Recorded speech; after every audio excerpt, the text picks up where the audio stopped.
பாவம் செய்த பொழுது ஏதேன் தோட்டத்தில் ஆதாம் பயந்தார், ஆண்டவரை சந்திப்பதற்காக பயந்தார். இன்றும் நாம் பாவம் செய்தும் பொழுது ஊழியக்காரர்களை பார்க்க பயப்படுகிறோம், தேவனுடைய ஆலயத்துக்குள் வருவதற்கு நாம் பயப்படுகிறோம்.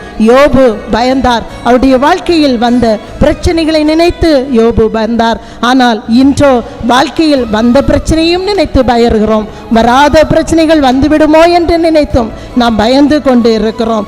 யோனா கப்பலின் அடித்தட்டில் இருந்து புயல் வீசிய பொழுது பயந்தார். ஐயோ, புயல் வீசுகிறதே, நான் என்ன செய்வேன், ஆண்டவருடைய வார்த்தைக்கு கீழ்ப்படியாதவனாக இருக்கிறேனே என்று யோனா பயந்தான். இன்றைக்கும் அநேகர் விபத்து நடந்து விடுமோ, விமானத்தில் பயணம் செய்ய முடியுமோ என்ற பயத்தோடு காணப்படுகலாம். வாழ்க்கையில் தேவைகளை குறித்து நாம் பயப்பட வேண்டிய தேவை இல்லை.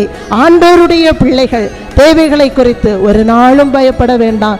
ஏன்னா நமக்கு கூட இருக்கிறவர் ஜீவனுள்ள தேவன். அவர் நம்மோடு கூட இருந்து நம்மளை நிச்சயமாகவே வழி நடத்துவார்.